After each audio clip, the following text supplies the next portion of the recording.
Olha, nós não condicionamos a nossa posição a qualquer candidatura. Nós não negociamos essa possibilidade de candidatura própria, um programa próprio, no primeiro turno. Porém, nós pautamos como pontos principais da nossa proposta exatamente o impeachment do presidente Jair Bolsonaro. Eu nem preciso dizer porquê, né? A própria sociedade está se manifestando com muita força, com muita veemência, embora não possa ir às ruas para fazê-lo de forma presencial, mas tem se manifestado, além dos que formam o pensamento, né, nesse momento na vida do país, está a dizer isso. Com Bolsonaro é impossível retomar o desenvolvimento do país, retomar os empregos do país, num total de mais de 14 milhões de desempregados. Não é possível fazer com que o país volte à normalidade do ponto de vista de sua condição econômica, social, política, ética, que é o que lamentavelmente consta aí. E, portanto, esse é um dos pontos principais do nosso programa, que é o afastamento do Bolsonaro. O segundo, ou no mesmo nível de importância, a retomada da política de ajuda emergencial à população desempregada, à população mais vulnerável da sociedade, os que estão desempregados, os que passam fome, os que estão sem condições na sua própria moradia de se proteger da Covid e, portanto, vivendo uma situação de pobreza extrema que tende a se agravar. Portanto, retomar o auxílio emergencial contribui para responder às necessidades humanas fundamentais dessa população e de retomar algum nível de crescimento econômico do país, como a própria a fase inicial, né, da ajuda de R$ 600 por mês, que foi uma decisão da Câmara dos Deputados, do Congresso Sim. como um todo, e que foi eliminada, terminou agora em dezembro, e é preciso retomar imediatamente com essas duas objetivos, que atender às necessidades do setor, atender às necessidades dos setores mais vulneráveis e de ser uma possibilidade de ativar um pouco a economia e começar a reverter esse quadro de estagnação econômica, Sim. de retrocesso econômico e de falta total de algum nível de reversão desse crescimento zero ou negativo que vem se mantendo a economia brasileira. Isso de um lado. E, por outro lado, é preciso que se acelere, né, com autonomia, com plenas condições, a vacinação em massa do povo brasileiro, que é a única condição de reverter essa tragédia sanitária que se abateu sobre o país e com reflexos nos vários aspectos da vida das pessoas e da vida da sociedade brasileira. Nós não condicionamos em relação a nenhum candidato nossas posições, é isso que defendemos no principal da nossa proposta, mas com muitos outros aspectos. Sim. Vamos até o final do primeiro turno, no segundo turno vamos ver quem fica e quem é o menos ruim e o que é menos comprometido com a política genocida e de retrocesso econômico, social, político e ético do governo atual do nosso país. Deputada Luísa Erundina, agora quem faz a pergunta é Paulo Figueiredo, que está conosco também aqui no Jornal da Manhã. Paulo. Bom dia, deputada. Pelo que eu estou ouvindo na fala da senhora, parece que há uma união da esquerda pelo impeachment do presidente Bolsonaro. O entendimento é que agora essa é a prioridade da Câmara dos Deputados, mesmo com tantas reformas aguardando a votação dos senhores?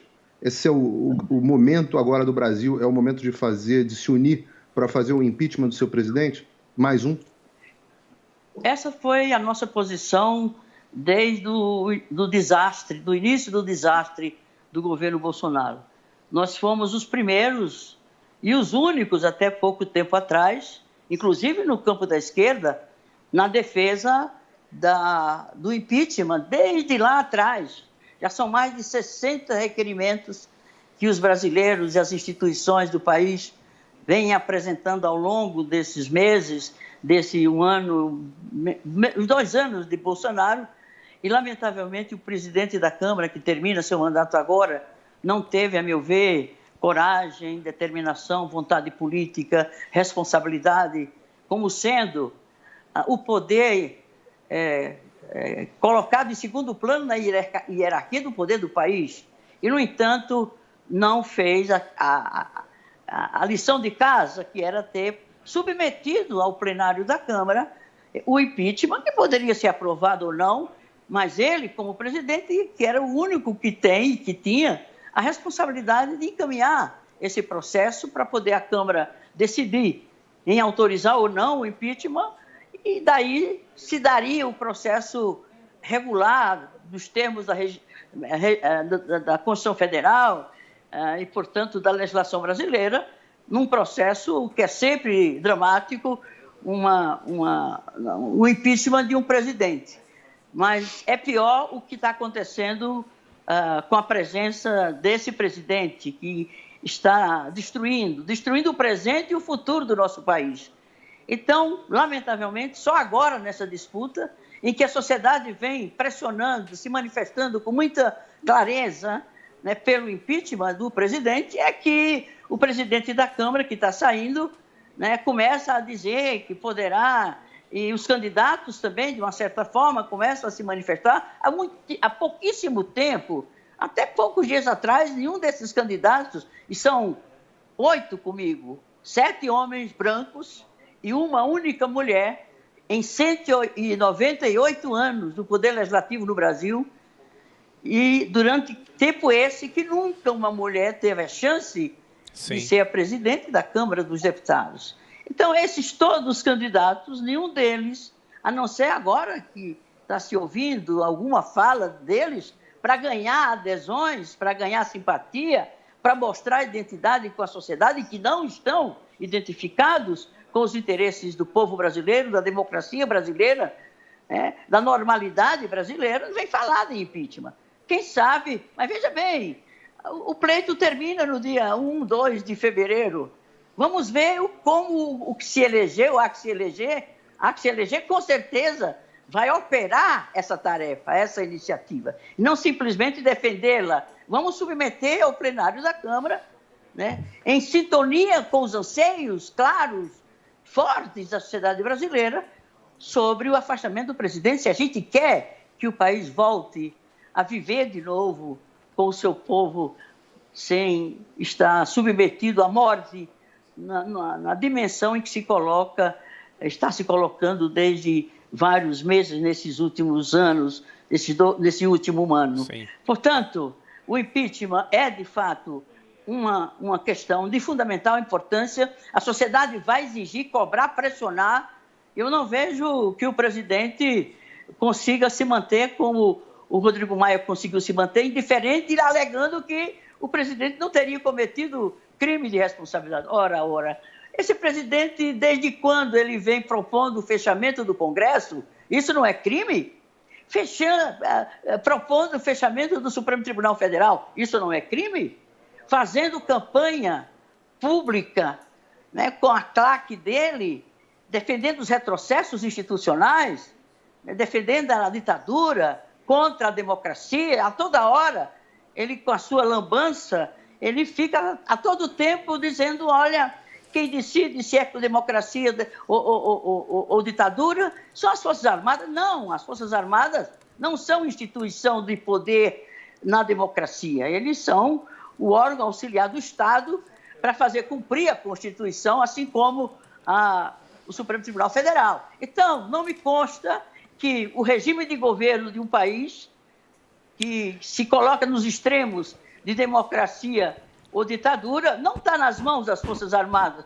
Estaria como força física, né, como força militar, não como força política, não como poder político. Eles não têm poder político para isso. Eles têm poder das armas, que é um auxiliar do Estado, é o braço armado do Estado para defender a soberania do país, a Constituição brasileira, os direitos humanos do povo brasileiro. E, portanto, não há razão para justificar a não pautado o processo de impeachment por, eventualmente, segundo o presidente Maia, dizer que o presidente não teria cometido crime de responsabilidade. Eu não sei o que é crime de responsabilidade, se tudo isso que esse presidente fez até agora não configuraria crime de responsabilidade. Bem diferente daquilo que aconteceu com a presidente Rousseff, né, que, lamentavelmente, a primeira mulher eleita presidente da República foi enxotada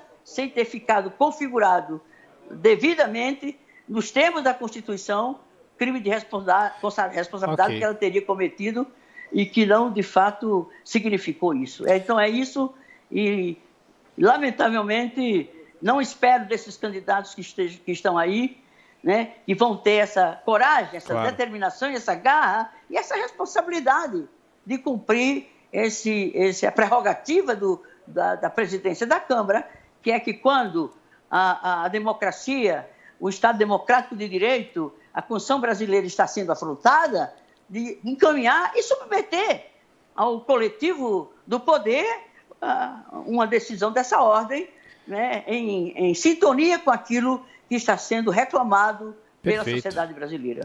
Deputada Luísa Erundina, do PSOL, mais uma vez, muito obrigado pela atenção, pela gentileza de nos atender e bom trabalho. Até a próxima. Obrigada. Bom dia para todos. Até logo.